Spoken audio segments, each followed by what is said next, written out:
வீட்டுலதான் 2 குடம் இருக்குல்ல, உங்களுக்கு ஒண்ணு இருக்கு, தேவி அம்மாவுக்கு ஒண்ணு இருக்கு, அதை எடுத்து இருக்கலாம்ல. எங்க அந்த கொடை? என்னனே விவரம் எல்லாம் பேசிக்கிட்டு இருக்க, அதான் வீட்டுல இருக்குன்றல. நாங்க விவரம் இல்லாத ஆளா?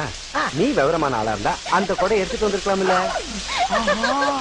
இது புரியாம போச்சு, இது முதல்ல சொல்லப்படாதா? சரி நீ இங்கே நின்னுட்டு நான் 2 பேர் வீட்டுக்கு அந்த கொடை கொடுத்துறேன். அங்கே இருக்கேன். என்ன என்ன பண்ணு பண்ணுது? அடாடா, இப்படி தாண்டா அங்க கேவலப்படுறது. கொடை வர வரைக்கும் வெயிட் பண்ணோம்னா ஜோலி முடிஞ்சு போக மாட்டேங்க, கிளம்பிடுவோம் சாமி. அப்பா இந்தியா அடி போடி இவளே. ஏண்டி இந்தி கத்து கொடுக்க மாமான்னு ஒரு வார்த்தை சொல்லி இருந்தேன்னா அப்பயே கப்பு கப்புன்னு பிடிச்சி கையில கொடுத்துருப்பல. அடியாத்தி ஹிந்தி தெரியுமா? ஆமா, அது தெரியாம தெரியுமா? எங்க போன அந்த வேலை? எதையாச்சும் எடுத்து என்னன்னு சொல்றேன். இதுனாயா? இதா புல்வாலே துனியாங்கே.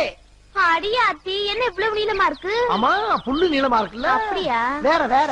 இதுக்கு இல்லையா? இதுக்கு பேர் வந்து குச்சி குச்சி ஓட்டாகே. என்னையா இதுவும் நீளமா இருக்கு? ஆமா.